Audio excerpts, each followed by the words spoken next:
আজকে আমাদের বিশেষজ্ঞ প্যানেলে দুইজন যুক্ত হবেন। আমি প্রথমে যুক্ত করে নিচ্ছি professor doctor lieutenant colonel Nazmul Hasan Kalimullah BNCCO. তিনি একজন নির্বাচন পর্যবেক্ষক, জানিপপের চেয়ারম্যান এবং একজন রাজনৈতিক বিশ্লেষক। জি, সালাম আলাইকুম, আপনি ভালো আছেন? ধন্যবাদ।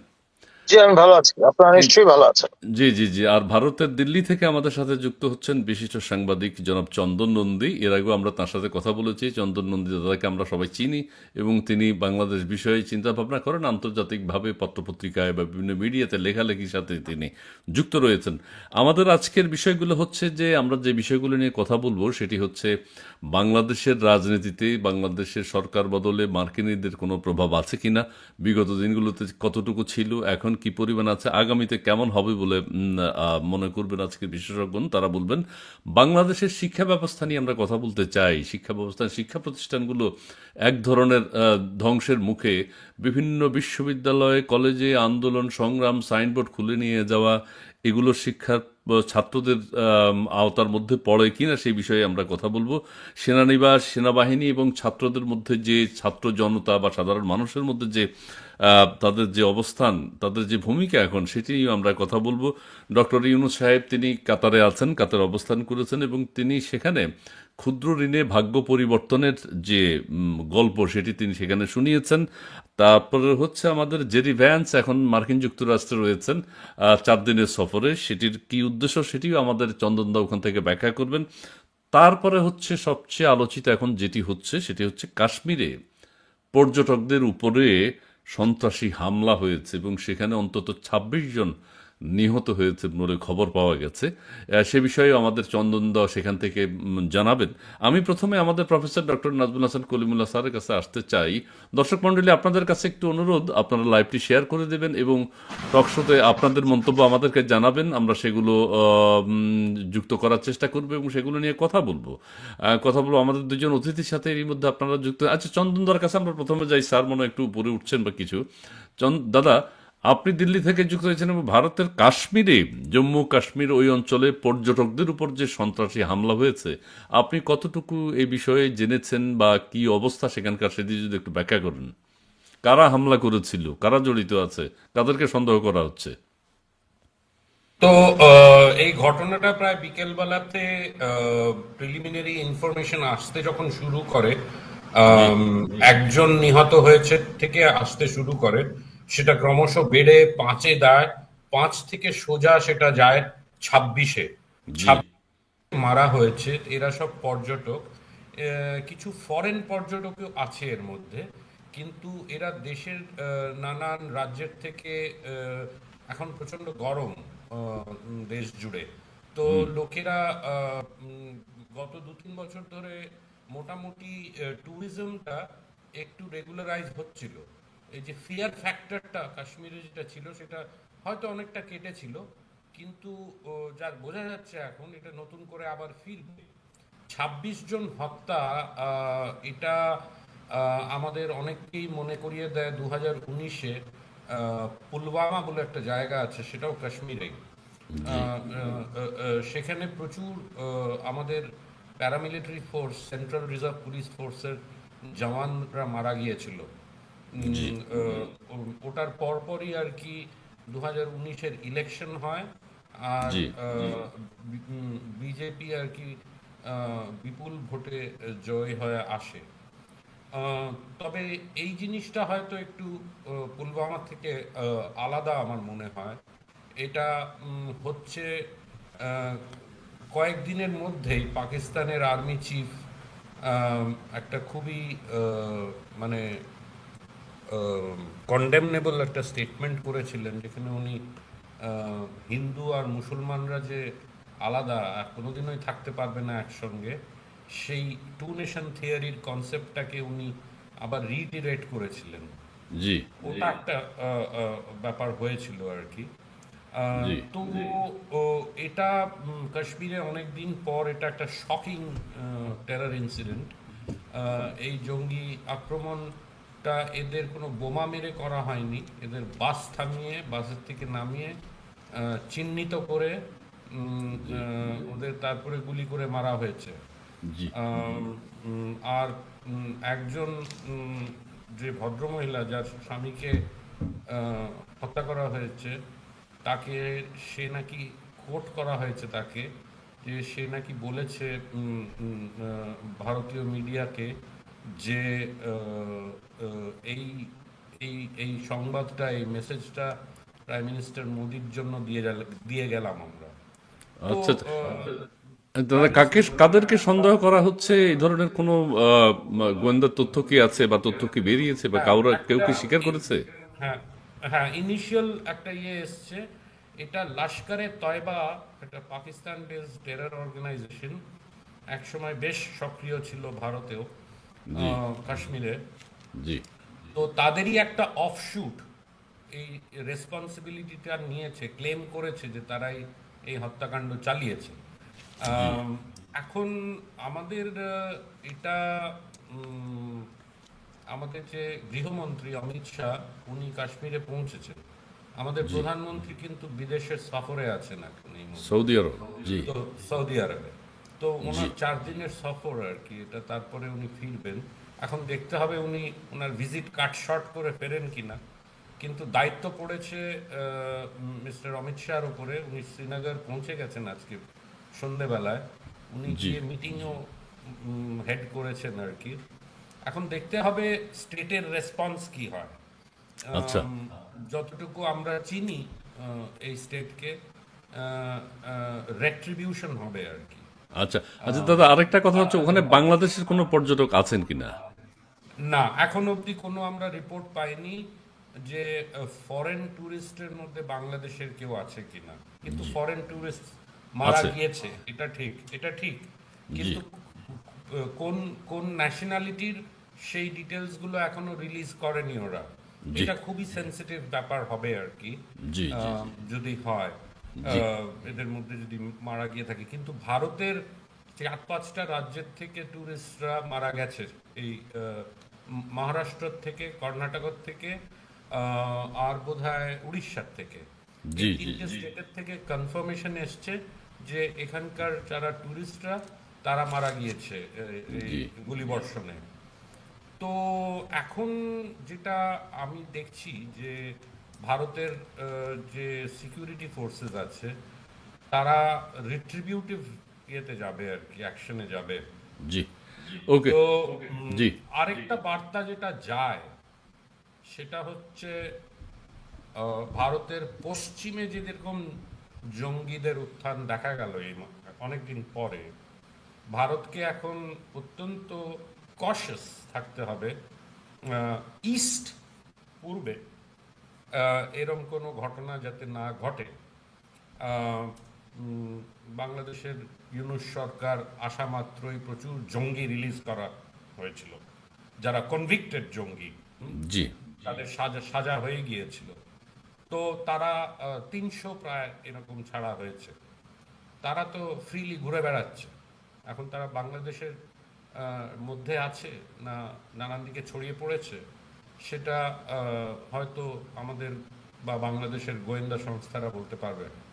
জি কিন্তু এটা একটা ওয়ার্নিং যে এনি ল্যাক্সিটি, কোনো ধরনের ঢিলা ভাব আর কি, জি আহ, পূর্বেও যাতে মানে না নেওয়া হয়।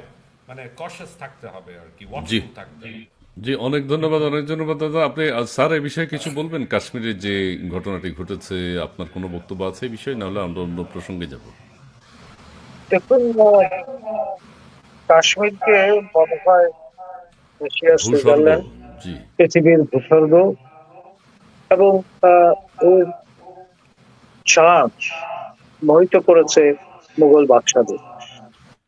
আহ, বর্ণনাটা এরকম, যখনই আপনি কাশ্মীরে প্রবেশ করলেন আপনার গা শীতল হয়ে গেল, আচ্ছা এরকমের বর্ণনাও কিন্তু মুঘল বাদশাদের আছে। তো ফলে এখানে পর্যটক আসবেন, এটাই স্বাভাবিক। কাশ্মীরিরা তাদের স্পেশাল স্ট্যাটাস যখন এনজয় করতো, তখনও কিন্তু সারা ভারতে তারা আপনার ছড়িয়ে পড়েছিল, এবং তাদের বিভিন্ন বিপণন সামগ্রী সেগুলো মার্কেটিং এ ছিল দক্ষ। আর জি জি এই ট্যুরিজম তাদের মূল সোর্স অফ ব্রেড উইনার। তো জি সেখানে এই ঘটনাটি এমন একটা সময় ঘটলো, এক ঢিলে ওই যে আপনার ডোমিনো এফেক্ট বল না, অনেকগুলো কিন্তু আপনার পাখি শিকার করা সম্ভবপর হবে, এমনটি মনে করেই আপনার যারা এই পরিকল্পনাটি করেছেন, এই নাশকতা, তারা সেইভাবে চিন্তাটা তো করেছেন। এবং জি আমি চন্দন নন্দীর সঙ্গে একমত যে ওই ফ্রেমওয়ার্কটা, মাগরেবে পাকিস্তান, মশরকে পাকিস্তান, জি মানে ভারতের দুই কাঁধে এই দ্বি জাতি তত্ত্বের উপর ভিত্তি করে যে মানচিত্র রচিত হয়েছে, তার লেগেসি বহমান। এবং আজকে যেখানে পশ্চিম ফ্রন্টে কাণ্ডটি হলো, উত্তর পশ্চিম ফ্রন্টে, সেটি যদি আপনার উত্তর পূর্ব ফ্রন্ট বা পূর্ব ফ্রন্টে সংগঠিত হয়, তাহলে অবাক হওয়ার কিছু থাকবে না। ক্ষেত্র কিন্তু একদম প্রস্তুত হয়ে আছে, জি জাস্ট ঘটনার ঘন ঘটা বাকি। জি ধন্যবাদ। আচ্ছা, ধন্যবাদ স্যার আপনাকে। আমরা এখন আমাদের দেশে আসি, আমাদের কাশ্মীর থেকে বাংলাদেশে আসি। সেটি হচ্ছে বাংলাদেশের শিক্ষা ব্যবস্থা নিয়ে। আপনি যেহেতু শিক্ষামূলক কর্মকাণ্ডের সাথে জড়িত, আপনি একজন শিক্ষক, সেই হিসেবে আমাদের দেশের শিক্ষা ব্যবস্থা অনেকে ধারণা করেছিল প্রফেসর ডক্টর ইউনূস সাহেবের সময়ে শিক্ষা ব্যবস্থা অনেক উন্নত হবে, ছাত্রছাত্রীরা ক্যাম্পাসে ফিরে যাবে, হলে ফিরে যাবে, শিক্ষা প্রতিষ্ঠানগুলোতে ফিরে যাবে, শিক্ষা প্রতিষ্ঠানগুলো জমজমাট হবে। কিন্তু আমরা দেখতে পাচ্ছি যে সারা বাংলাদেশের শিক্ষা প্রতিষ্ঠানগুলোতে একটা বিশৃঙ্খল অবস্থা। শিক্ষকরা লাঞ্ছিত হচ্ছেন, ছাত্ররা মারামারি করছে, রাস্তায় ছুটে যাচ্ছে, কেউ কারো সাইনবোর্ড খুলে নিয়ে যাচ্ছে। এটা আমরা সারা দেশব্যাপী দেখতে পাচ্ছি। এই বিষয়টিকে আপনি কিভাবে দেখছেন? এটা আমরা কোথায়, কোন দিকে যাচ্ছি? আপনার কাছে কি মূল্যায়ন এটির? দেখুন, এটার প্রথম রকম ফের আমরা লক্ষ্য করি মাওলানা মোহাম্মদ আলী, মাওলানা শওকত আলী এবং মহাত্মা গান্ধী যে অসহযোগ আন্দোলন এবং আপনার খিলাফত আন্দোলন চালু করেছিলেন প্রথম মহাযুদ্ধের ওই সময়টায়। এর পরপর যেটা হলো, হঠাৎ করে চৌরাচৌরির ঘটনাটায় মহাত্মা গান্ধী অ্যাবান্ডন করলেন এই সহিংসতা প্রত্যক্ষ করে, এই অহিংস আন্দোলনের যে জি জজবা চলছে। জি ফলে আহ, এই যে যারা স্কুল কলেজ ছেড়ে বেরিয়ে গিয়েছিলেন, তাদের অনেকে কিন্তু আর ফেরেনি, কিছু হয়তো ফিরেছেন, এবং তার ফলে এক ধরনের রাপচার ঘটেছে। এই অবস্থাটি যদি আপনি তুলনা করেন বর্তমান পরিস্থিতির সঙ্গে, এবং সেটা তুলনা করার জন্য লোকজন কিন্তু মাঠে হাজির। সম্প্রতি ঢাকায় মার্চ হয়েছে আপনার খিলাফত অ্যাবলিশনের 101তম পূর্তি আয়োজন, যার সঙ্গে ওই মাওলানা মোহাম্মদ আলী, শওকত আলী, তাদের আন্দোলনের একটা সম্পর্ক আছে। জি আপনার 1924 সনে মোস্তফা কামাল আতাতুর্ক আনুষ্ঠানিকভাবে তুর্কি ওসমানীয় খিলাফতের অবসান ঘটান, এবং সেটি পুনঃপ্রবর্তনের একটা চিন্তা থেকে হিজবুত তাহরির কিন্তু এই আয়োজনটি করেছিল 101তম, অর্থাৎ 2025, অর্থাৎ 101তম অ্যাবলিশন বার্ষিকীর স্মরণে তারা এই মার্চটি করেছে। সুতরাং একটার সঙ্গে আরেকটা সম্পর্ক কিন্তু রয়ে গেছে। জি এখন যে অবস্থাটা বিরাজমান, জি ধরুন একটা ক্যাপাসিটি এনহান্সমেন্টের বিষয় আছে, সেই বিষয়গুলো কিন্তু সরকারের ভেতরে থেকেও কায়দা করে সেই জায়গাটায় হাত দেওয়া হচ্ছে। সম্প্রতি আপনার নোটিফিকেশন এসছে, প্রতিটি বিশ্ববিদ্যালয়, পাবলিক বিশ্ববিদ্যালয় আপনার যে আপনার বলুন, তার ধরনের আহ, সেখানে আপনার যারা ভিসি প্রভিসি ট্রেজারার অন্য বিশ্ববিদ্যালয়, তাদেরকে প্রযুক্ত করা যাবে না। স্মরণ করিয়ে দেওয়া হয়েছে এটা তাদের সার্বক্ষণিক দায়িত্ব, সুতরাং তারা তাদের ক্যাম্পাস ছেড়ে আরেক ক্যাম্পাসে যাবেন না এই এই কর্তব্য পালন করতে। এক, দ্বিতীয়ত, জি এর আগে যারা প্রভিসি ভিসি ট্রেজারার ছিলেন, তারাও ওই দায়িত্ব পালন করবেন না। মানে খেয়াল করে দেখেন, অধিকার জি খর্ব করার সর্বোত্তম ব্যবস্থা একটা খামির তৈরি করা হচ্ছে। এই জন্য যে প্রাতিষ্ঠানিকভাবে কিভাবে দুর্বল করে দেওয়া যায় পুরো ব্যবস্থাটিকে, যাদের অভিজ্ঞতা আছে, সেই অভিজ্ঞতা তো প্রাইসলেস, সেটি তবে আপনার স্ট্রেংথের জায়গা। সেই জি জি জি জায়গাকে আপনি আমলে নিতে চাচ্ছেন না, অনভিজ্ঞ এবং যার ক্যাপাসিটি নেই, অভিজ্ঞতা নেই, সেরকম লোককে দিয়ে আপনি এইসব জায়গাগুলো পদায়িত করতে চাচ্ছেন। একদিক থেকে আপনি বলবেন যে অপরচুনিটি তৈরি করছেন, কিন্তু একদিনে তো একটা লোক একটা জায়গায় গিয়ে পৌঁছায় না, তাই না? জি এবং জি এটার মধ্যে একটা রাজনীতি আছে। সেইভাবে খুব সিস্টেম্যাটিক্যালি আমাদের প্রতিষ্ঠানগুলো নিয়ে নানান রকমের পরীক্ষা নিরীক্ষা কিন্তু চলছে। একটা জি হচ্ছে অগাস্ট সেপ্টেম্বর মাস বিপ্লব উত্তর পরপর পরিস্থিতি, তার সঙ্গে আপনার এই এপ্রিল মার্চের তুলনা কিন্তু দিলে চলবে না। পানি অনেক দূর গড়িয়েছে এর মধ্যে জি আহ, জি জি বুড়িগঙ্গা দিয়ে। সুতরাং আপনার এই পার্সপেক্টিভ গুলো আমাদেরকে মাথায় রাখতে হবে। কন্টিনিউয়াসলি একটা দেশ এবং তার প্রতিষ্ঠানগুলো, বিশেষ করে শিক্ষাঙ্গন, অরাজক অবস্থায় বিদ্যমান থাকতে পারে না। ফর এক্সাম্পল, জি আমি যদি আপনার বরিশাল পাবলিক ইউনিভার্সিটির কথা বলি, এটা আপনার শেখ হাসিনার আমলে প্রতিষ্ঠিত এবং প্রতিষ্ঠা লগ্ন থেকে আপনার 5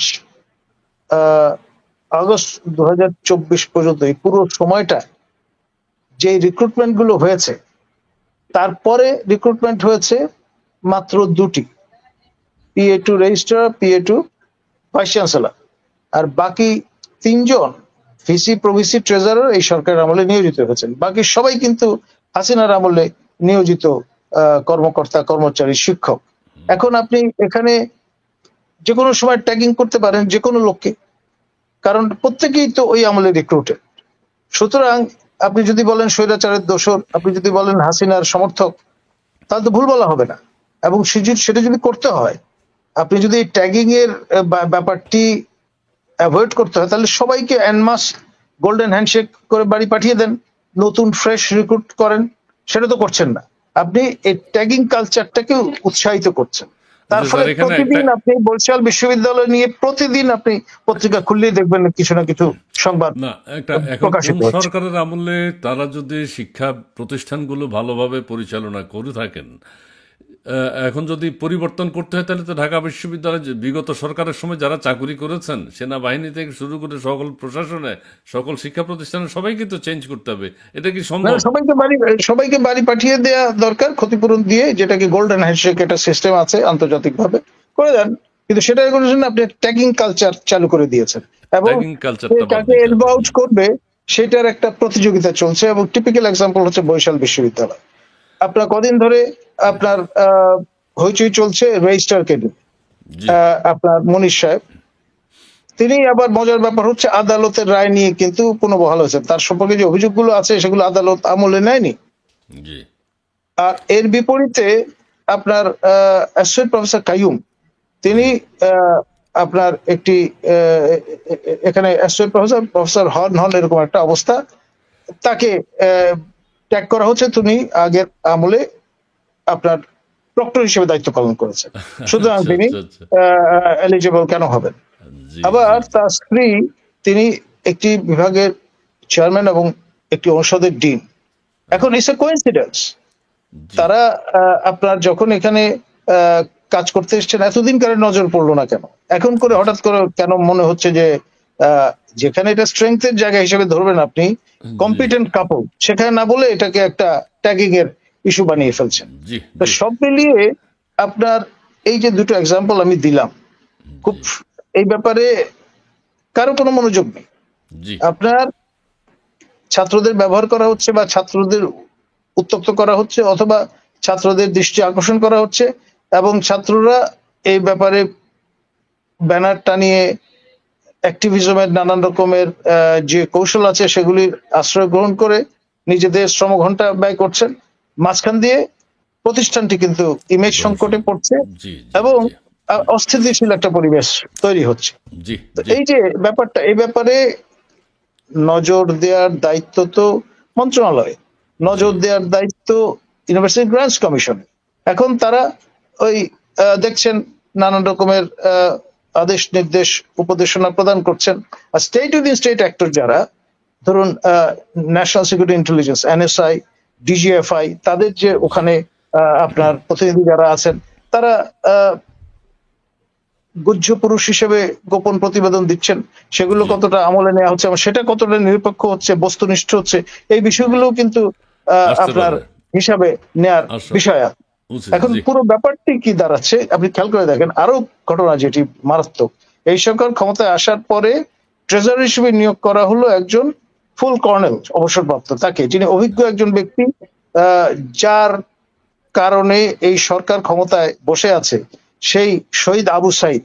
এই আবু সাইদকে যিনি ভর্তি করেছিলেন বেগম রোকেয়া বিশ্ববিদ্যালয়ের রেজিস্ট্রার হিসেবে, সেই ভদ্রলোক এখানে ট্রেজারার হিসেবে নিয়োজিত হলেন, 1 মাসও টিকতে পারলেন না, তাকে ঢুকতেই দিল না। জি আপনার ওকে স্যার, জি মানে জি জি একদিকে আবু সাইদের ইমেজ ব্যবহার করবেন, আবার আরেকদিকে আবু সাইদের বিশ্ববিদ্যালয়ে যদি ছিলেন এটা তার অপরাধ। জি কেন তিনি ওকে ভর্তি করেছিলেন আবু ওকে সাইদকে? জি জি স্যার, এই ধন্যবাদ ধরনের অনেক। দ্বিচারিতার আশ্রয় কিন্তু নেওয়া হচ্ছে, এবং জি মজা হচ্ছে সরকার তাকে এখানে নিয়োগ করলো, আবার 1 মাসের হতে না হওয়ার আগেই তাকে উইথড্র করে ফেললো। উদ্র করে ফেললো। আমরা ধন্যবাদ স্যার আপনাকে। আমরা ঢাকা বিশ্ববিদ্যালয়, কুয়েট, বুয়েট, ঢাবি, জবি আছে না, সব শিক্ষা প্রতিষ্ঠানে একটা বিশৃঙ্খল অবস্থা দেখতে পাচ্ছি। এবং আমাদের Tejgaon college, city college, Dhaka কলেজের মধ্যে এখন যে উত্তেজনাটা বিরাজ করছে, এটি খুবই অনাকাঙ্ক্ষিত। এবং এক শিক্ষা প্রতিষ্ঠান অন্য শিক্ষা প্রতিষ্ঠানের সাইনবোর্ড খুলে নিয়ে যাচ্ছে, এটি আরও অনাকাঙ্ক্ষিত। এবং শিক্ষা প্রতিষ্ঠানগুলোতে গিয়ে ছেলেমেয়েরা কি পড়াশোনা করে নাকি মারামারি করে, বাবা মারা উদ্বিগ্ন, ছেলেমেয়েরা কোথায় যায়, তারা কি পড়াশোনা করে কিনা, পড়াশোনা করলেও ক্লাসে গেলেও ক্লাস হয় কিনা, শিক্ষকদেরকে অপমান করছে কিনা, নানান উৎকণ্ঠা মানুষের মধ্যে বিরাজ করছে। এই জিনিসটি সবাই দেখতে চায় না। আমাদের প্রফেসর ডক্টর মোহাম্মদ ইউনূস সাহেব যদি বলতেন যে ছেলেমেয়েরা তোমরা শিক্ষা প্রতিষ্ঠানে ফিরে যাবো, আপনিও বিভিন্ন সময় বলেছেন পড়াশোনা করো, মানুষ হও, আদর্শ মানুষ হও, সেই কথাগুলোও কিন্তু আমাদের মাননীয় প্রধান উপদেষ্টা থেকে আসছে না। সো 2024-এর সেই জুলাই আগস্ট থেকে যে শুরু করে এখনো জুলাই আগস্ট চলছে বাংলাদেশে।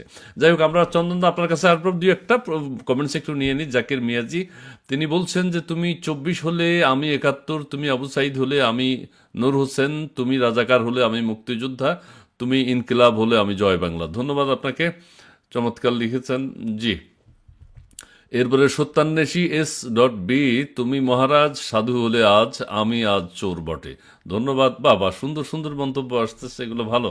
হুম, জয় বাংলা, আওয়ামী লীগের মিছিল করতে দেবে স্বরাষ্ট্র উপদেষ্টা, এটা নিয়ে কোনো আইন আছে কিনা?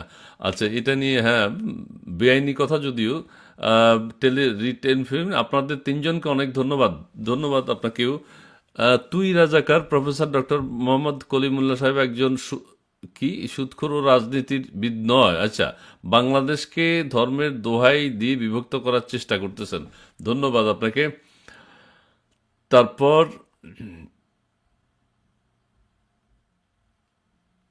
আচ্ছা, তুমি দেখাতে থাকো না, আমি চন্দনদার কাছ থেকে ঘুরে আসি। অনেকক্ষণ সময় জয় বাংলা, আওয়ামী লীগের মিছিল করতে দেবে না, এটা কোনো আইনে আছে কিনা? নাই।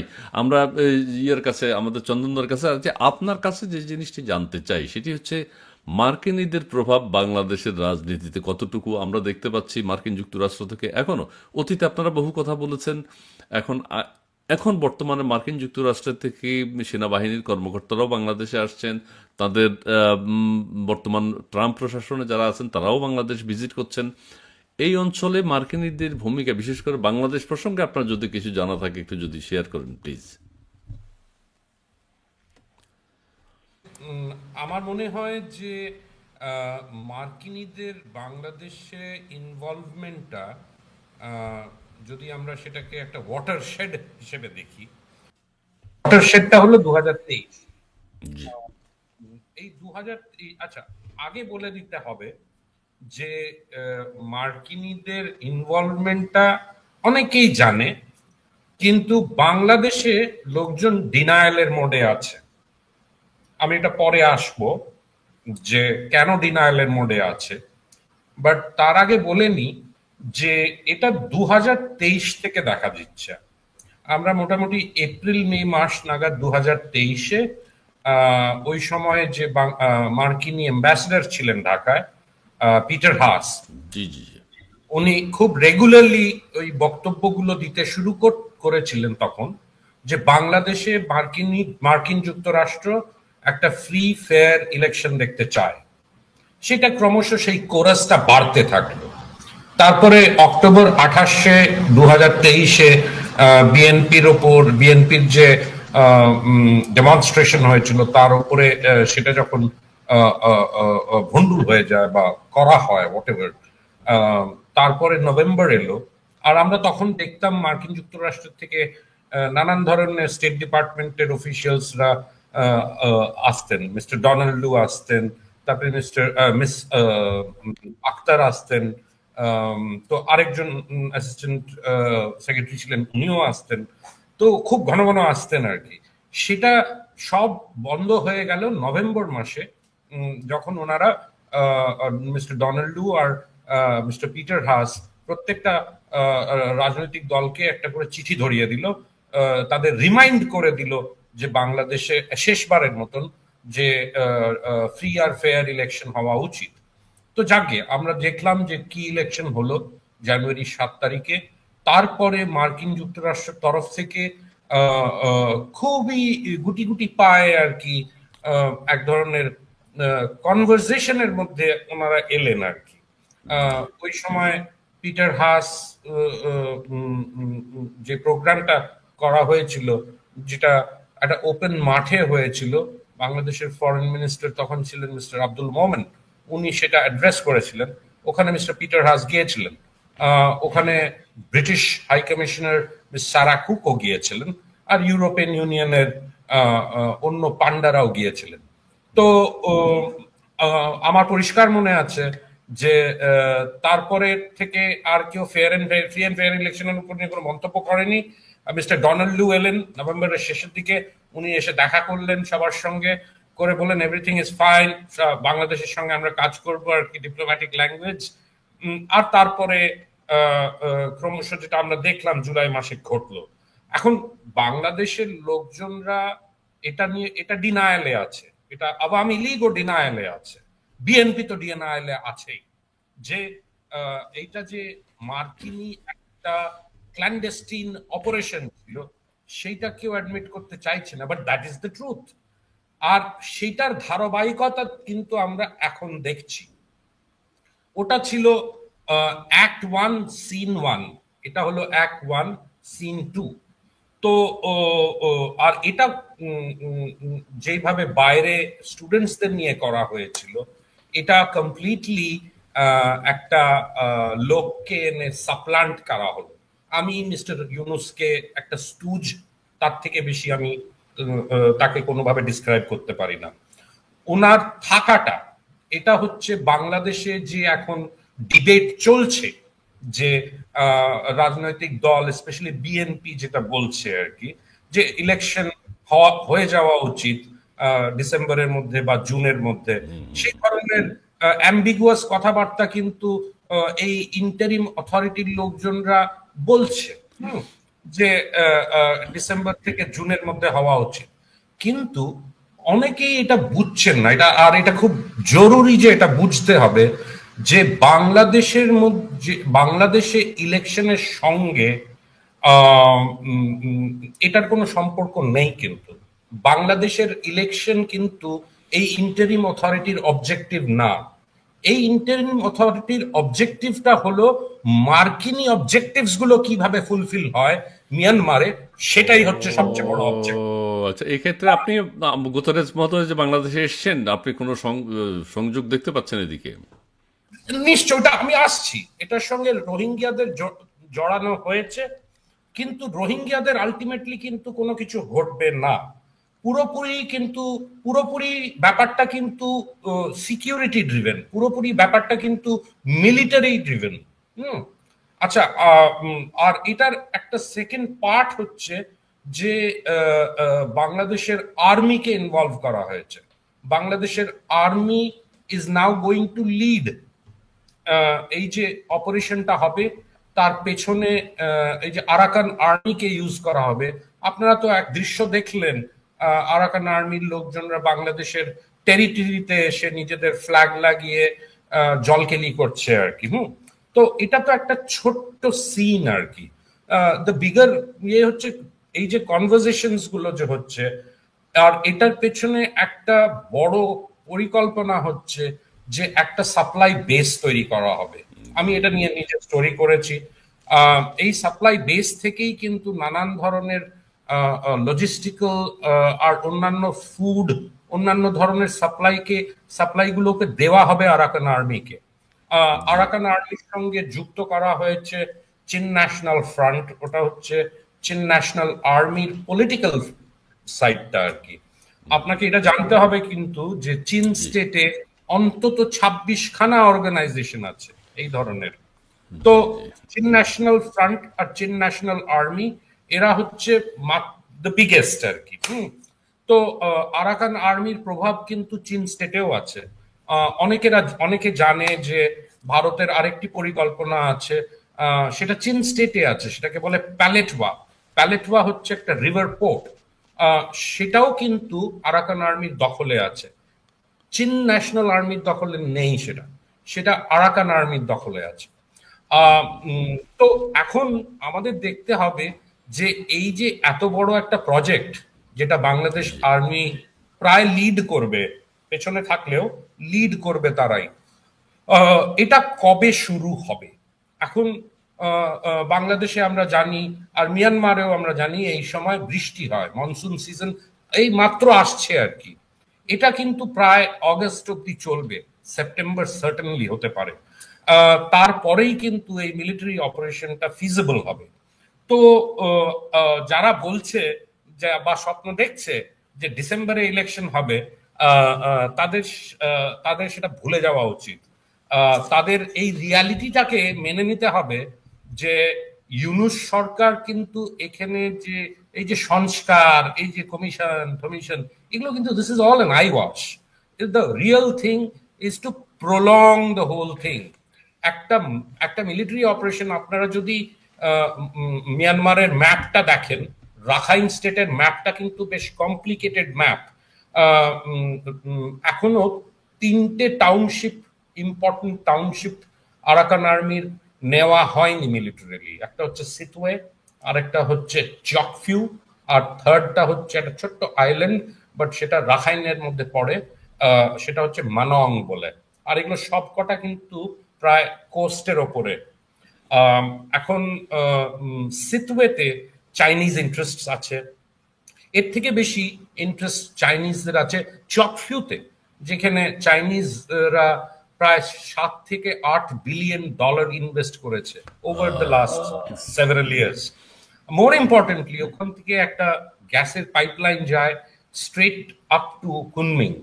কুনমিংটা চায়নায়, তো ওটা কিন্তু চায়না প্রোটেক্ট করবেই অ্যাট এনি কস্ট। আর আরেকটা জিনিস যেটা খেয়াল রাখতে হবে বাংলাদেশ আর্মিকে, ইনফ্যাক্ট জেনারেল ওয়াকারকে, সেটা হলো যে ব্যাকআপ সাপোর্ট তো ওনারা দিচ্ছেন। আরাকান আর্মির স্ট্রেংথ হবে অ্যাবাউট 40,000, তার সঙ্গে চীন ন্যাশনাল আর্মির হয়তো আরো 10, 15, 20,000। তো উইচ ইজ এটা ভালো নাম্বার, একটা ভালো সংখ্যা। কিন্তু মিয়ানমার হুন্টা চাইনিজ ব্যাকআপটা যদি পায়, ওদের কাছে কিন্তু এয়ারফোর্স আছে। তো সেই ইউজ অফ এয়ারফোর্স আর use of long range artillery, সেটা কিন্তু যখন এই যুদ্ধ শুরু হবে আর কি, তার ইম্প্যাক্ট যদি ওই সময় বাংলাদেশের ওপরে হয় বা বাংলাদেশের আর্মি যে ব্যাকআপ সাপোর্টটা দিচ্ছে তার উপরে হয়, তখন জেনারেল ওয়াকারুজ্জামান আর মিস্টার মোহাম্মদ ইউনূস, তাদের উপরে কি ধরনের ইম্প্যাক্ট পড়বে, আর বাংলাদেশের নাগরিকদের উপরে কিভাবে ইম্প্যাক্ট পড়বে, আর মোর ইম্পর্টেন্টলি বাংলাদেশ ন্যাশনালিস্ট পার্টি, তাদের উপরে কি ধরনের ইম্প্যাক্ট পড়বে, সেটা দেখা খুব ইন্টারেস্টিং হবে। এখন অবধি কিন্তু বাংলাদেশ ন্যাশনালিস্ট পার্টি এই ব্যাপারটা নিয়ে একটা কথা বলেনি।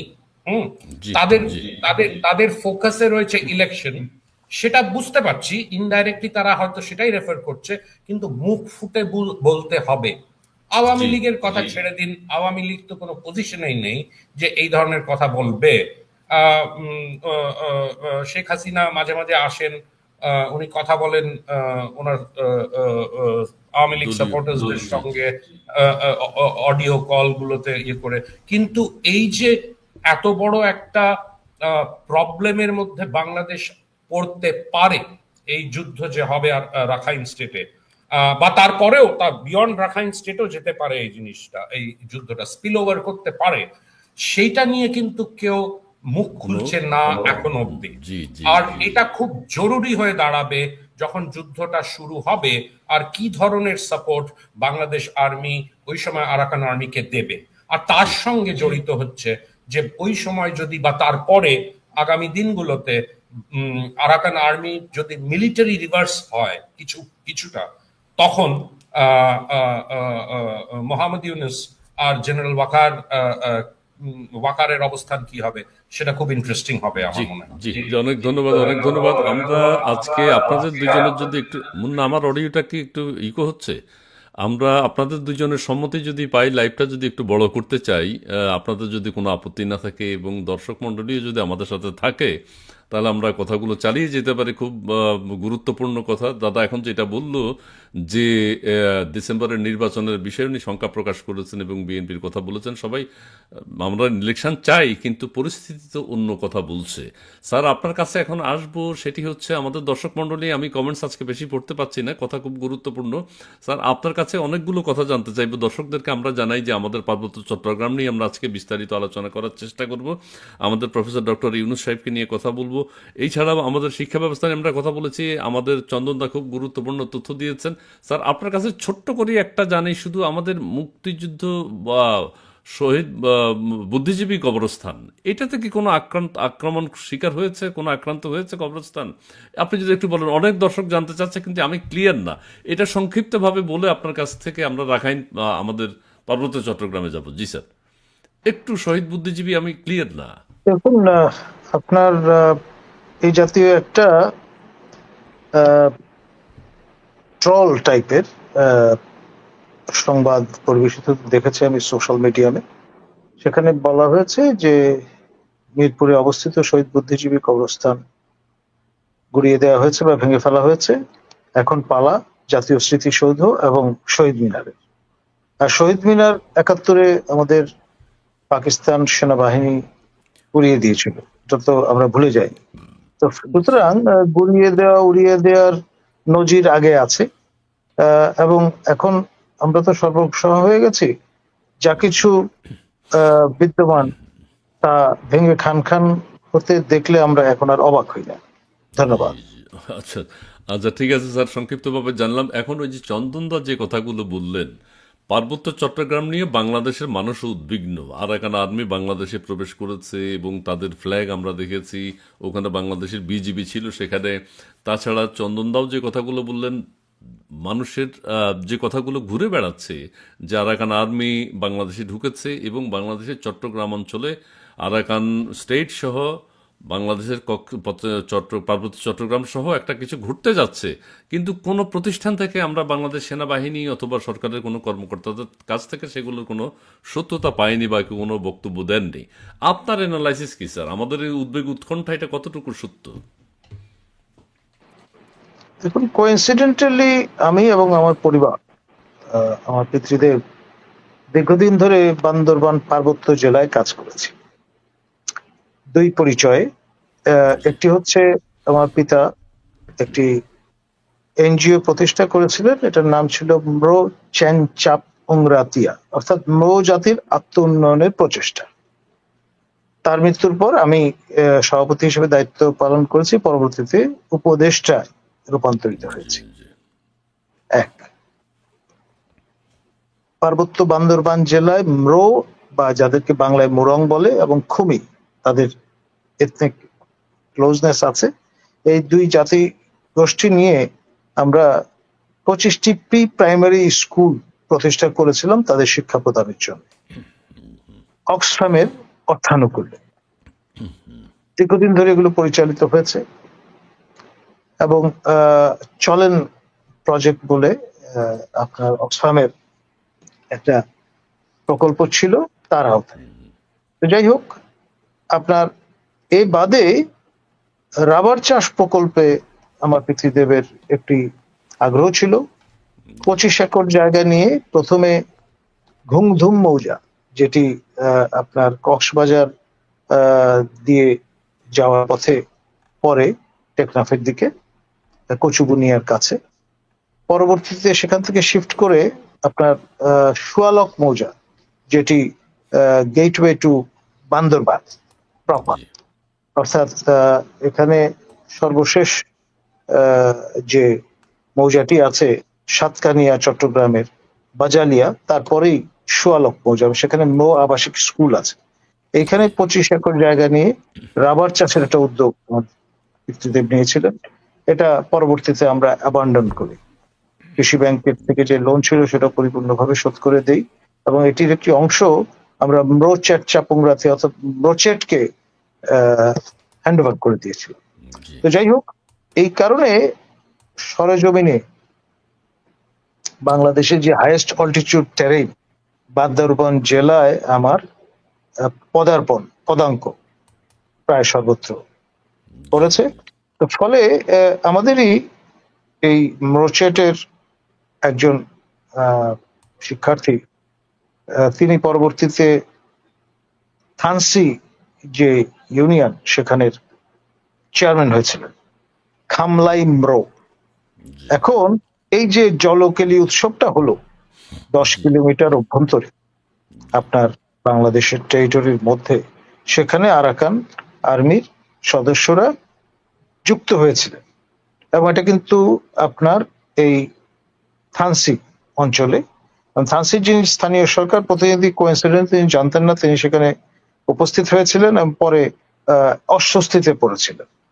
এখন 10 কিলোমিটার অভ্যন্তরে আপনার ইন্টারন্যাশনাল যে বাউন্ডারি, তার মধ্যে চলে আসলে পাসপোর্ট ভিসা ছাড়া এবং উর্দি পরে, এবং আমাদের এখানে যারা সীমান্ত রক্ষার দায়িত্বে নিয়োজিত বর্তমানে বিজিবি, বিজেপি তারা যদি আপনার একটা এমন নজর ঘুরিয়ে রাখে যে আমি দেখেও দেখলাম না, তখন ব্যাপারটা কি দাঁড়ায়?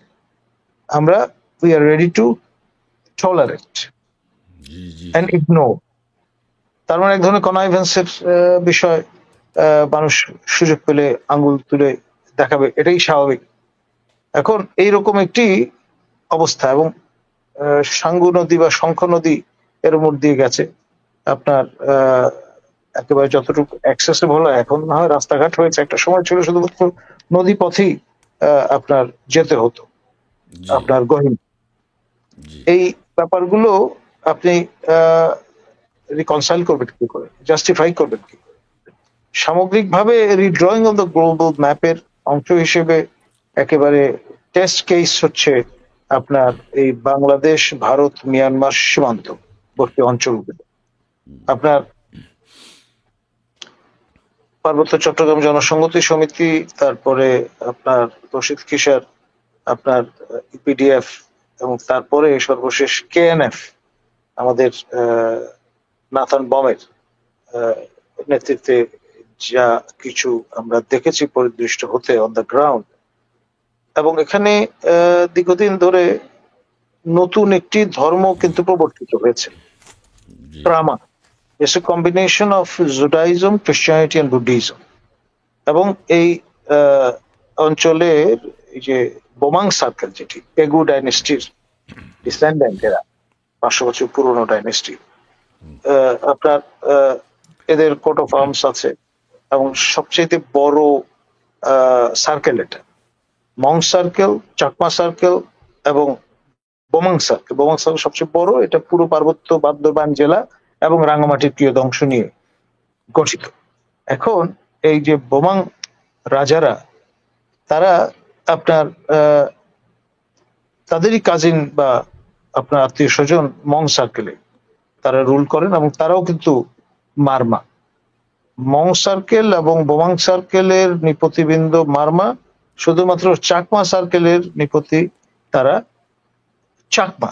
এবং চাকমা রাজা 71-এ হি অপটেড ফর পাকিস্তান, তিনি প্রায় চলে গিয়েছিলেন, পরবর্তীতে দেহত্যাগ করেন।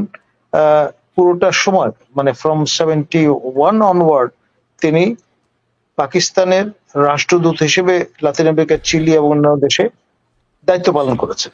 তারই পুত্র দেবাশিস রায় এখন কিন্তু সার্কেল চিফ বা রাজা জি জি জি বাংলাদেশ। এবং জিয়াউর রহমানের ক্যাবিনেটে তাদের রানী মাতা বিনীত রয়, তিনি কিন্তু মন্ত্রীর মর্যাদায় অধিষ্ঠিত ছিলেন। স্যার এখন এবং আমি একটু যদি বলি, আমরা আমরা আমাদের অংশয়প্র চৌধুরী, যে তিনি জনগণের বোমাং মধ্যে যে এখন সার্কেলের রাজা ছিলেন। উৎকণ্ঠা যেটি স্যার, এটি কি মানে আমাদের যে উৎকণ্ঠা সেটা কি সত্য কিনা? আমরা কি আসলে ভাববো কিনা আমাদের পার্বত্য চট্টগ্রাম নিয়ে?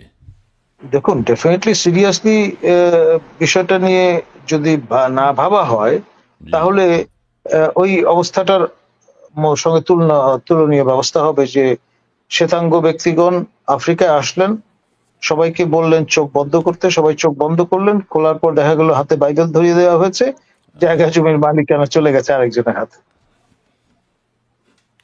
আচ্ছা এর আচ্ছা চেয়ে আচ্ছা ভেঙে আর আচ্ছা। কি বলা যায়? না না না, না, না, অনেক ভালো বলেছেন, অনেক ভালো, আমরা অনেক কিছু বুঝে গেছি, বুঝদার যারা তারা সব বুঝে গেছে অল্প কথাই। তো আমি আমি চন্দন দা আমি একটা ছোট্ট জিনিস অ্যাড করতাম এখানে, যেটা আহ, উম, আপনার এই আমাকে প্রশ্ন করার পরে বা কলিমুল্লাহ সাহেবকে প্রশ্ন করার পরে তার ওই সময় বলা হয়নি। সেটা হলো যে আহ, এপ্রিলের 16 তারিখ থেকে প্রায় এক সপ্তাহ তিনজন মার্কিনী অফিসিয়াল ঢাকায় এসেছিলেন। আর শুধু তিনজন শুধু না, সঙ্গে আরো 12 থেকে 14 জন সাপোর্ট স্টাফ ছিল। তারা নিশ্চয়ই চট্টগ্রামে পিকনিক করতে আসেননি, আর এবং নাহি।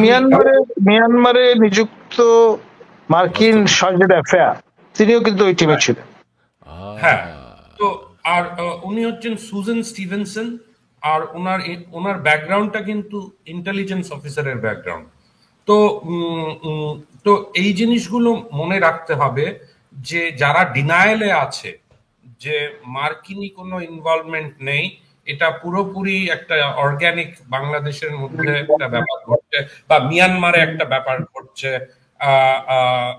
জেনারেল ওয়াকারুজ্জামান হচ্ছেন বয় স্কাউট। সেগুলো আমার মনে হয় ভাবার কোনো জায়গা নেই। He is deeply involve. জি আর এই ইনভলভমেন্টটা certainly there has been there has been an operation, একটা অপারেশনের একটা অপারেশনের জন্যই কিন্তু এই জায়গাটায় এসছে ব্যাপারটা। আমাদের খালি দেখতে হবে এখন যে এইটা শুরু কবে হবে। আমাদের দেখতে হবে যে আহ, এই সাপ্লাইজ গুলো যেগুলো আসবে, আহ, এটা নিশ্চয়ই বাংলাদেশের গোডাউন থেকে চাল, গম, ডাল, নুন, তেল এগুলো নিশ্চয়ই বাংলাদেশ খরচ করবে না এগুলোর উপরে। এগুলো নিশ্চয়ই বাইরের থেকে আসবে। তো আমাদের দেখতে হবে, বাংলাদেশের লোককে সতর্ক থাকতে হবে আর কি, যে এগুলো জাহাজে কোথায় আসছে, কোথায় অফলোড হচ্ছে, তারপরে কিভাবে যে জায়গাটা দিয়ে নামটা দিয়ে আমি স্টোরি করেছি, শিলখালি। শিলখালিতে একটি ফায়ারিং রেঞ্জ আছে কিন্তু আর্টিলারি। তো জি তার কাছেই আপনি যদি ওই ম্যাপটা দেখেন, টেকনাফের জি থেকে কিন্তু ওই রাস্তাটা আহ, উত্তরের দিকে যাচ্ছে। তো একদিকে শিলখালির মেরিন কিছু ড্রাইভ। অংশ, হ্যাঁ, মেইন ড্রাইভ, একদিকে বাঁদিকে কিছু অংশ করেছে, কিছু বসতি আছে। তারপরে ডান হাতে মানে পূর্বের দিকে পাহাড় আছে, সেই পাহাড়গুলোকে পেরিয়ে আবার বসতি আছে। তারপরে কিন্তু বর্ডারটা ইন্টারন্যাশনাল বর্ডার, সেই ইন্টারন্যাশনাল বর্ডারটা কিন্তু নাফ নদীর মাঝখান দিয়ে যায়। তো আমাদের খালি এখন দেখতে হবে শিলখালির কোন জায়গাটাতে এই সাপ্লাই বেসটা তৈরি হবে। হুম। আর শুধু সাপ্লাই বেস না, কিন্তু আমাদের দেখতে হবে কক্সেস বাজারে যে এয়ারপোর্টটা হচ্ছে তার একটা এক্সটেনশন হচ্ছে। সেটা কিন্তু জুন মাসে, কোইন্সিডেন্টলি জুন মাসে রিওপেন, মানে অফিসিয়ালি রিওপেন হয়ে যাওয়ার কথা ওই এক্সটেনশনটা হয়ে যাওয়ার পর। আর আমাদের এটাও দেখতে হবে যে টার্কির একটা ড্রোন কোম্পানি আছে বেরাক্টার বলে, সেই বেরাক্টার থেকে লোকজন কিন্তু ইদানিং এখানে এসছে। আর বেরাক্টার থেকে কিন্তু আগেও এই ড্রোনস গুলো নেওয়া হয়েছে। এই ড্রোনস গুলোর কেপেবিলিটি দু ধরনের, একটা হচ্ছে সার্ভেলেন্স, আরেকটা হচ্ছে ওয়েপন ফায়ার করার মতন বা ওয়েপন ইউজ করার মতন ড্রোন। এটা ডুয়াল পারপাসের ড্রোন। তো বাংলাদেশের প্রচন্ড অ্যাম্বিশন হয়েছে, সার্টেনলি হতেই পারে, বাট এই এই মিলিটারি অপারেশনটা যদি ফর সাম রিজন এদিক ওদিক হয়, তখন কিন্তু বাংলাদেশের যে পলিটিক্যাল ক্লাস, অবৈধ পলিটিক্যাল ক্লাস যেটা আমি বলবো এখন, তাকে কিন্তু জবাবদেহি হতে হবে।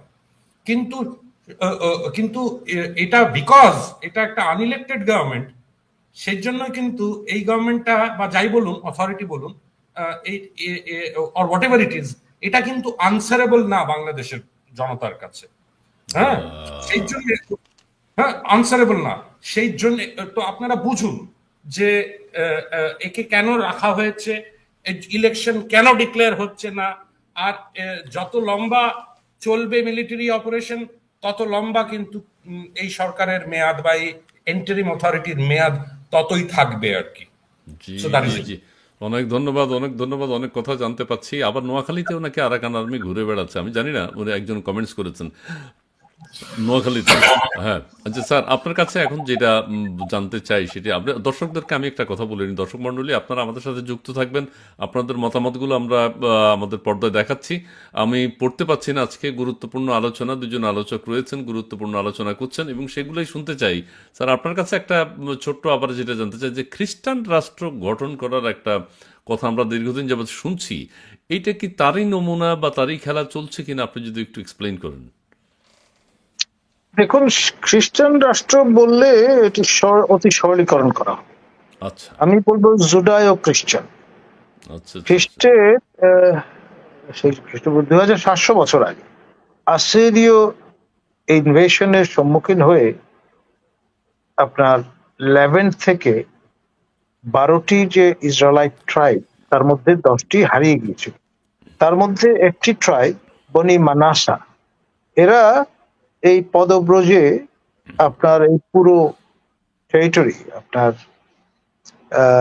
ইরাক, ইরান, আফগানিস্তান হয়ে, তিব্বত হয়ে তারা এসে মিয়ানমার হয়ে থিতু হয়েছে আপনার আমাদের প্রতিবেশী রাজ্য মিজোরাম এবং মণিপুরে।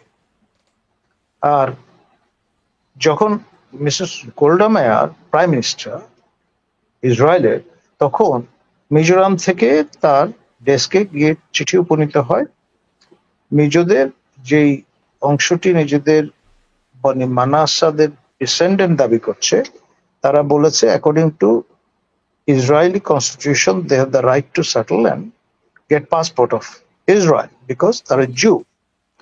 তো এখন Mrs Golda Meir benefit of doubt দিলেন, তিনি ইসরায়েলের যিনি চিফ রাবাই তাকে আইজলে পাঠিয়ে দিলেন। তিনি এসে সব দেখে শুনে এবং ওল্ড টেস্টামেন্ট যে স্টোরিজ গুলো আছে তার সঙ্গে অনেক মিল পেলেন তাদের স্থানীয় উপাখ্যানের।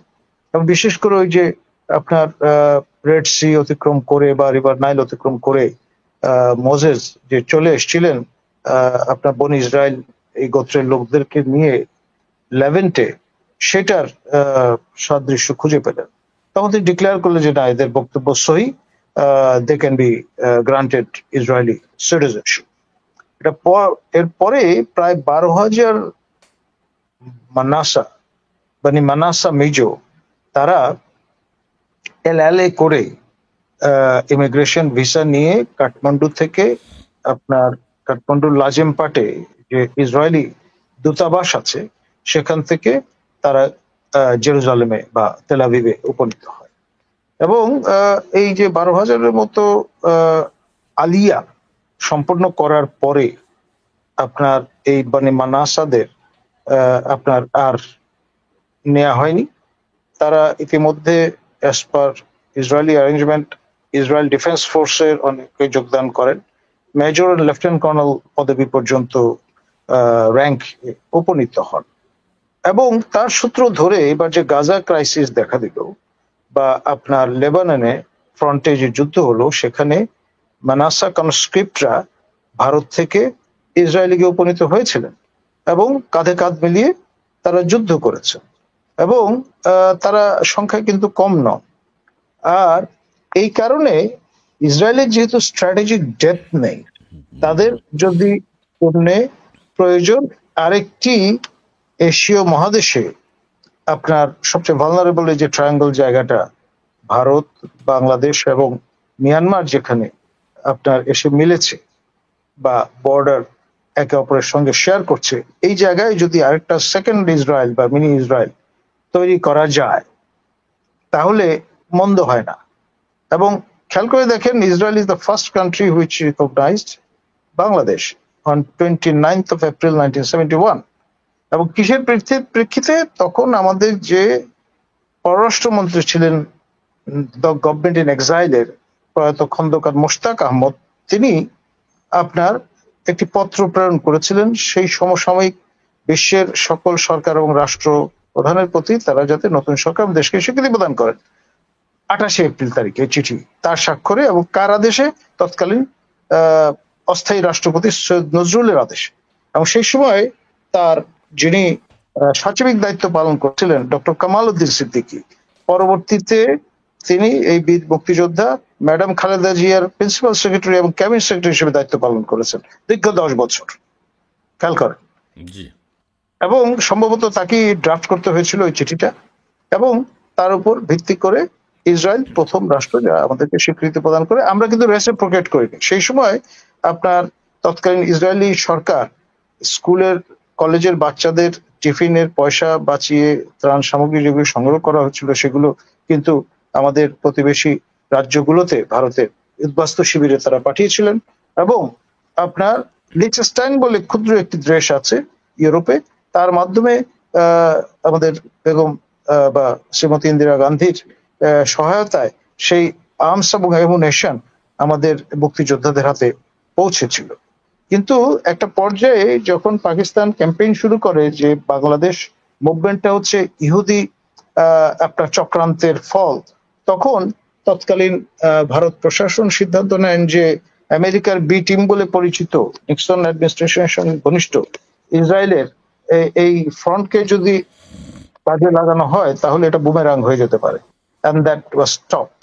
এবং সেই থেকে তাদের কিন্তু একটা নজর আছে। আরেকটা আপনার অ্যানালজি আছে এরকম, ইসরায়েল রাষ্ট্রের জন্ম না হলে পাকিস্তান রাষ্ট্রের জন্ম হতো না, আর পাকিস্তান রাষ্ট্রের জন্ম না হলে বর্তমান অবৈধ বাংলাদেশ রাষ্ট্রের জন্ম হতো না। এটা নিয়ে ফয়জুন্নেসা আহাদের একটা 3 থেকে 4 ইনস্টলমেন্টের লেখা উইকলি হলিডেতে প্রকাশিত হয়েছিল, প্রকাশ করেছিলেন এনায়েতুল্লাহ খান, প্রয়াত আমাদের যিনি রাষ্ট্রদূত ছিলেন চীনে। এবং রেফারেন্সটা হলো এরকম যে দ্বিতীয় মহাযুদ্ধ পরে রিভার নাইলে আসওয়ান ড্যামের কাছে আপনার একটা রিভার ক্রুজে মিলিত হয়েছিলেন সৌদি বাদশাহ আব্দুল আজিজ এবং তৎকালীন মার্কিন প্রেসিডেন্ট। মার্কিন প্রেসিডেন্ট তাকে জানান দিয়েছিলেন যে অচিরেই লেভেন্টে একটি থিওক্র্যাটিক জুইশ স্টেট ইমার্জ করতে চলেছে, তো এটা ইনএভিটেবল, এটা নন নেগোশিয়েবল। এর বিপরীতে এর প্রতিদান হিসেবে মুসলিম বিশ্বের পক্ষ থেকে যেহেতু একটা ভ্যাকাম তৈরি হচ্ছে, খিলাফত অ্যাজ ইনস্টিটিউশন ওয়াজ অ্যাবলিশড 1924 সনে বাই মুস্তফা কামাল আতাতুর্ক, সুতরাং সৌদি বাদশাহ যিনি পবিত্র 2 হেরেম শরীফ বা মসজিদের খাদেম মক্কা এবং মদিনা, মুসলিম উম্মার পক্ষ থেকে তিনি কি চান? তখন তিনি বললেন যে দীর্ঘদিন ধরে ভারতের মুসলমানরা, হিন্দুস্তান, তার ভাষা হিন্দুস্তানের মুসলমানরা একটি পাকিস্তান নামক রাষ্ট্র গঠনের চেষ্টা করছে, যেটাকে নেহেরু অভিহিত করেছেন হাওয়াইকা মিঠাই হিসেবে, বা বাংলায় অশ্বডিম্ব বা ঘোড়ার ডিম। এইটিকে বাস্তবায়নের ক্ষেত্রে আমেরিকান গুড অফিস ব্যবহার করতে পারেন। American president agreed and eventually so called এই টু নেশন থিওরির উপর ভিত্তি করে আপনার এই মথ ইটেন ট্রাঙ্কুলেটেড পাকিস্তান তৈরি হয়, তার ইস্টার্ন উইং হচ্ছে বর্তমান বাংলাদেশ। সেই কারণেই ইসরায়েলের একটা তাগিদ ছিল আপনার, যে কারণে তারা প্রথম রাষ্ট্র হিসেবে বাংলাদেশকে স্বীকৃতি প্রদান করেছেন। কিন্তু আমাদের অফিসিয়াল যে ন্যারেটিভ সেখানে এটি অনুপস্থিত। এবং 72-তে যখন লিবারেশনের পর ইসরায়েল দ্বিতীয়বারের মতো আমাদের স্বীকৃতি প্রদান করে, তখন কিন্তু আমরা রেসিপ্রোকেট করি। As far as Israel is concern, they consider Bangladesh as a sovereign independent country, but we don't. এবং সম্প্রতি সর্বশেষ যে কাণ্ডটা হয়েছে, এই যে গাজা মার্চের পরে আপনার আমাদের ই পাসপোর্টে যেটা তুলে দেওয়া হয়েছিল আপনার এই এক্সেপ্ট ইসরায়েল কথাটি, এই passport is valid for all countries of the world except Israel, সেটি আবার প্রযুক্ত করা হয়েছে। আচ্ছা আচ্ছা আচ্ছা, ধন্যবাদ ধন্যবাদ স্যার আপনাকে। আমি চন্দনদার কাছে আবার ফেরত যাই। আমাদের দর্শক মন্ডলী যারা আছেন, আপনারা মন্তব্য করতে থাকেন, আপনারা আমাদের সাথে সংযুক্ত আছেন বিধায় আমাদের আজকে অনুষ্ঠানটি আমরা চালাতে পারছি। চন্দনদা, আপনার কাছে এখন যেটি জানতে চাইব যে এই যে আপনারা যে ঘটনাগুলোর কথা বললেন, স্যারও বললেন, আপনিও বললেন, Arakan army Bangladesh, Arakan army বাংলাদেশে ঢুকেছে, চীন, আমেরিকা, ভারত বা রাশিয়া, কাদের ইন্টারেস্ট সবচেয়ে বেশি? এখানে কি ঘটতে যাচ্ছে, কাদের নেতৃত্ব হচ্ছে, একটু যদি বলবেন। বাংলাদেশের অবস্থানটা কি সেখানে? অবভিয়াসলি এটা মার্কিনীদের নেতৃত্বে ঘটছে, আচ্ছা এর মধ্যে কোনো সন্দেহ নেই। আর লোকজনকে, দর্শকদের এটা বুঝতে হবে যে এই প্রক্রিয়াটা কবে শুরু হয়েছিল। এটা এই প্রক্রিয়াটা শুরু হয়েছিল অন্তত 2023-এ, আমি যেটা বলতে চাই আর কি। আচ্ছা কেন কিনা আমার কাছে ডকুমেন্টারি এভিডেন্স আছে যে মার্চের 7 তারিখে প্রথমে অফিস অর্ডার ইস্যু হয় আম, উম, আপনাদের গ্রামীণ গ্রুপে, যেখানে ডিসিশন নেওয়া হয় যে মোহাম্মদ ইউনূস চেয়ারম্যান হিসেবে স্টেপ ডাউন করবে, আর ওনার জায়গায় তিনজন কো চেয়ারপারসনকে অ্যাপয়েন্ট করা হলো আর কি। তো আমি সেটা গত বছর সেপ্টেম্বর মাসে সেই ডকুমেন্টটা আমার কাছে এসেছিল আর কি। তার থেকে আমি বুঝতে পেরেছিলাম যে পরিকল্পনাটা অন্তত মার্চের 2023 থেকে শুরু হয়েছে। সেটার প্রথম পর্ব আমরা দেখলাম যেই প্রসেসটা চালানো হলো 2023-এ, যেই প্রেশারটা দেওয়া হলো আওয়ামী লীগ গভর্নমেন্টের ওপরে ওই সময়, সেটা হলো পার্ট 1। আর পার্ট 2টা ছিল স্টুডেন্টসদের সঙ্গে, এই স্টুডেন্টসদের so called movement against discrimination. The entire thing was a cover. The real story was that it was an intelligence operation. এইটা বুঝতে লোকেদের কেন এত অসুবিধা আমি জানি না। জগৎটা অতটা সহজ আর সরল না, কিন্তু জগৎটাতে অনেক প্যাচ আছে যেগুলো আমাদের সুপার পাওয়াররা অবভিয়াসলি তারা অনেক ভালো করে খেলতে পারে আর কি। সেই খেলাতে আমরাও কিন্তু, ভারতও কিন্তু সেই খেলার মধ্যে ফেসে গিয়েছিল। কেন কিনা এতদিন ধরে মার্কিন যুক্তরাষ্ট্র হয়তো ভারতের উপরে ছেড়ে দিয়েছিল বাংলাদেশকে ম্যানেজ করা বা হ্যান্ডেল করা, কিন্তু এইবার পরিস্থিতিটা এমন জায়গায় চলে গিয়েছিল যে মার্কিনীদের ডাইরেক্ট ইনভলভমেন্ট দরকার ছিল। আর সেই ডাইরেক্ট ইনভলভমেন্টটা তো সবার চোখের সামনে হয় না, এগুলোকে তলে তলে ঘটাতে হয়। আমরা ওই শব্দটা মনে করিয়ে দিই আর কি, হ্যাঁ, তলে তলে ঘটাতে হয়। আর সেটাতেও মার্কিনীরা পারদর্শ, এটার উপরে দে আর ভেরি গুড এট ইট। আচ্ছা, এরপরে নেক্সট ইনভলভমেন্ট হচ্ছে, কেন কিনা মার্কিনীরা যদি আরাকান আর্মিকে ব্যাক করে থ্রু দি বাংলাদেশ আর্মি, তাহলে আর সেটা যদি একটা মিলিটারি অপারেশনে পরিণত হয় অন দ্য গ্রাউন্ড, তখন তো চায়না কি ছেড়ে কথা বলবে? চায়নার ওখানে প্রচুর ইনভেস্টমেন্ট আছে, সেই ইনভেস্টমেন্টস গুলো কি ওরা এদের হাতে তুলে দিতে পারবে? ওয়ারাজ আপনারা জানবেন যে যখন এই সিভিল ওয়ার সিচুয়েশন চলছে মিয়ানমারে, তখন কিন্তু চায়নার একটা খুব অন্য ধরনের অ্যাপ্রোচ ছিল। চায়না মিয়ানমারের যে মিলিটারি হুন্টা আছে তাকে তো ব্যাক করতোই, কিন্তু আরাকান আর্মিকেও ব্যাক করতো। কেন কিনা আরাকান আর্মিকে দেখছিল ওরা ক্রমশ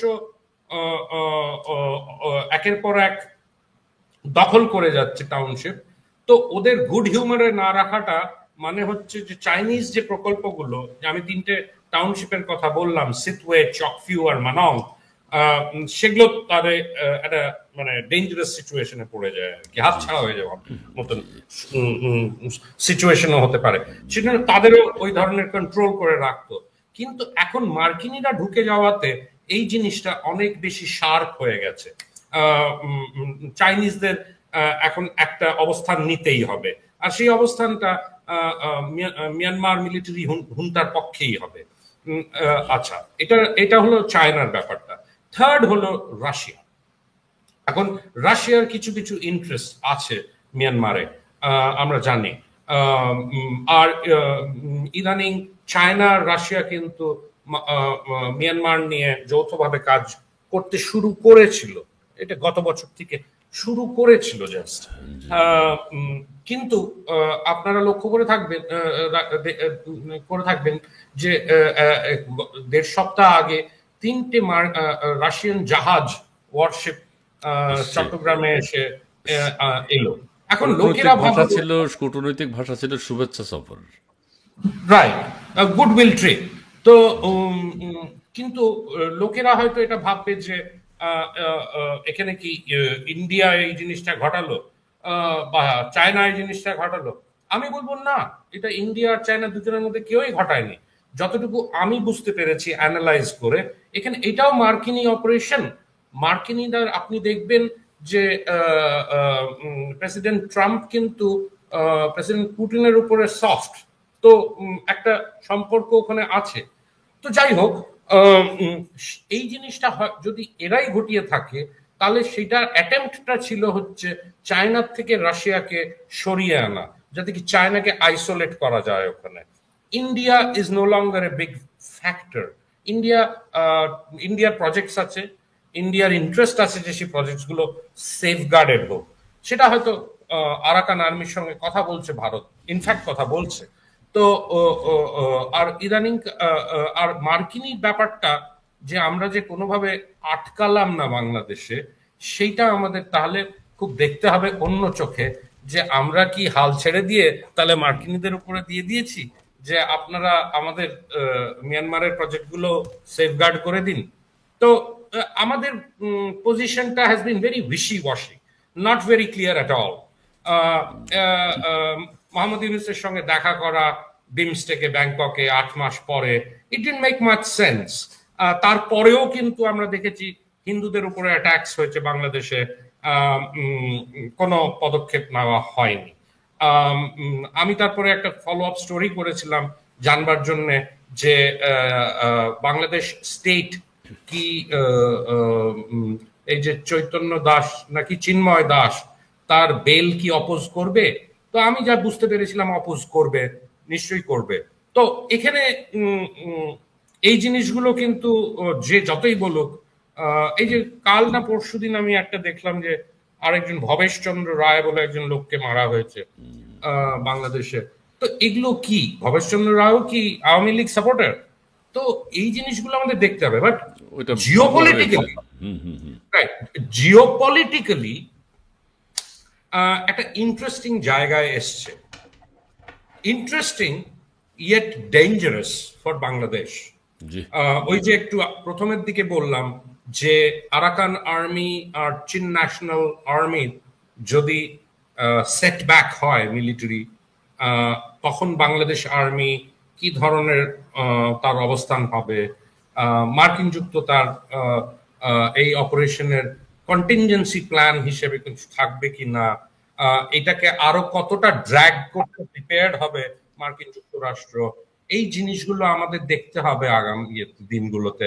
আমরা ফোরকাস্ট করতে পারবো না, কেন কিনা গ্রাউন্ড লেভেলে এখনো কিছু শুরু হয়নি। এই যে শিলখালির কথা বলছি, এখানে শুধু জমিটাই নেওয়া হয়েছে, কোনো কনস্ট্রাকশন হয়নি। আর আমার মতে কনস্ট্রাকশন হবেও না। আজকালকার মডার্ন টেকনোলজিক্যাল যুগে আপনি একটা সাপ্লাই বেস নকডাউন স্টেটেও কিন্তু করতে পারেন। আপনি জিনিসপত্র আনলেন, এনে জাস্ট বসিয়ে দিলেন, হয়ে গেল। তো আর ওখানে আমি যা দেখলাম কি, দুদিকেই রাস্তাঘাট খারাপ না, ওই যে খালি ওই পাহাড়ের স্ট্রেচ গুলোতেই হয়তো রাস্তা নেই, বা থাকলেও খুব কম থাকবে এবং বেশ দুর্গম হবে, টাফ হবে। কিন্তু ফ্ল্যাট প্লেনস গুলোতে কিন্তু রাস্তা আছে, বর্ডারে যাওয়ার মতন রাস্তা আছে মিয়ানমার। তো এইটা হলো মোটামুটি একটা ব্রড জিওপলিটিক্যাল পিকচার যেটা আমি দেখতে পাচ্ছি, এবং আগামী দিনে এই জিনিসগুলো হয়তো আরো শার্পলি বাংলাদেশের মানুষরা দেখবে, বুঝতে পারবে। জি, অনেক ধন্যবাদ, অনেক ধন্যবাদ। আমরা স্যারের কাছে আসি, স্যারের বক্তব্যের নতুন মাইক্রোফোন বা কিছু একটা আমরা দেখতে পাচ্ছি, আশা করছি এটা ভালো অডিও আমরা শুনতে পাবো। যেই কথাটি স্যার এখন আমরা শেষের দিকে আপনার একটা বক্তব্য একটু শুনতে চাই, সেটি আমরা কি প্রক্সি ওয়ার বা বাংলাদেশ কি কোনো যুদ্ধক্ষেত্রের দিকে যাচ্ছে কিনা, যুদ্ধক্ষেত্রে পরিণত হবে কিনা, বা বাংলাদেশকে এখানে কোনো প্রক্সি ওয়ারের কোনো আশঙ্কা আপনি দেখেন কিনা, বা আমি জানি না এটা কি, আপনি কিভাবে এক্সপ্লেন করবেন স্যার, একটু যদি বলেন। ধন্যবাদ। আসলে বিশ্লেষণের খোরাক পর্যাপ্ত পরিমাণে চন্দন নন্দী মহোদয় আমাদের খামির হিসেবে সামনে তুলে ধরেছে।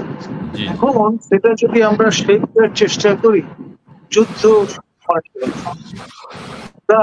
খেয়াল করেন যে 1,80,000 রোহিঙ্গা উদ্বাস্তু নেওয়ার বিষয়টি নেগোশিয়েট করেছেন আমাদের হাই রিপ্রেজেন্টেটিভ, বর্তমানে সিকিউরিটি অ্যাডভাইজার মিস্টার খলিল। আর পরে বলা হচ্ছে যে ৮০,০০০ রোহিঙ্গা নিতে আরাকান যে নন স্টেট অ্যাক্টর তারা রাজি আছে। জি এই ৮০,০০০ মানুষকে দেখতে হবে কোন ধরনের মানুষ। ডেফিনেটলি তারা পুরুষ অথবা নারী সামানক এবং যুদ্ধ প্রস্তুতি সম্পন্ন, অর্থাৎ ক্যানন ফডার হওয়ার জন্য আপনার ফ্রন্ট লাইনে জুলতা সরকারের সঙ্গে আরাকান আর্মির সঙ্গে কাঁধে কাঁধ মিলিয়ে যুদ্ধ করার জন্য তারা যাবে। আর তার জন্য যে প্রশিক্ষণ গোলা বারুদ, সেটি আমাদের শ্যাম চাচারা যদি অকাতরে প্রদান করেন তাহলে অবাক হওয়ার কিছু নেই। আচ্ছা, ঠিক আছে স্যার, আমরা আজকে আর দীর্ঘায়িত করি না। চন্দনদা, আপনি দিল্লি থেকে যুক্ত হয়েছেন, আপনারও রাত হয়ে গেছে, স্যারেরও অনেক রাত হয়ে গেছে, এখন অনেক রাত। বাংলাদেশের দর্শকবৃন্দ, দেশের বাইরে যারা দর্শকবৃন্দ আমাদের সাথে যুক্ত হয়েছেন, বাংলাদেশের শান্তি কামনা করি। আমরা চাই যে চন্দনদার যে কথাটি বললেন, যে নির্বাচনে যে শঙ্কা প্রকাশ করলেন, যে আসলে যদি এই অস্থিতিশীলতা চলতে থাকে আমাদের পার্বত্য চট্টগ্রাম, আরাকান, অন্যদের আরাকান, নির্বাচন কিভাবে সম্ভব? হ্যাঁ, এই কথাটি এখান থেকে এখনো ফোকাসে আসছে না, কোনো রাজনৈতিক দল সেভাবে বলছে না। সেটি স্যার যেটা বললেন যে খ্রিস্টান রাষ্ট্রের ব্যাপারে, অন্যান্য বিষয়ের ব্যাপারে, জুডায়ো খ্রিস্টান, জুডায়ো খ্রিস্টান, ইহুদি জুদায়ো খ্রিস্টান। খ্রিস্টান, হ্যাঁ, এটাও যদি, এগুলো যদি বাস্তবায়িত হয়, এগুলোর জন্য যে কথা এখন বাজারে এসছে, সবার কানে কানে যে কথাগুলো এখন বাজছে, এটা কিন্তু একটা শঙ্কার বিষয়। So, আমরা চাই বাংলাদেশ সেনাবাহিনীর পক্ষ থেকে আমাদেরকে কোনো সঠিক নির্দেশনা দেওয়া হোক, সরকারের পক্ষ থেকেও বলা হোক আসলে কি ঘটছে, সেই দিনটি চাই। আর শিক্ষা প্রতিষ্ঠানে আমাদের শান্তি কামনা করছি, শিক্ষা প্রতিষ্ঠানগুলোতে যাতে শৃঙ্খলা ফিরে আসে, ছাত্রছাত্রীরা যাতে পড়াশোনায় মনোযোগ দেয়, এই বিষয়টি আমাদের প্রফেসর ডক্টর মোহাম্মদ ইউনূস স্যারের কাছ থেকে শুনতে পারলে ছেলেমেয়েরা আশা করছে যে তাদের বেরাকে না, তাদের শিক্ষা প্রতিষ্ঠানে ফিরে যাবে এবং সেনাবাহিনীও তাদের বেরাকে ফিরে যাবে। ধন্যবাদ সবাইকে, ধন্যবাদ প্রিয় দর্শক। একটা লাস্ট কথা, জি জি জি ইসমাইল ভাই, একটা লাস্ট জি কথা, জি জি জি আহ, অবশ্যই।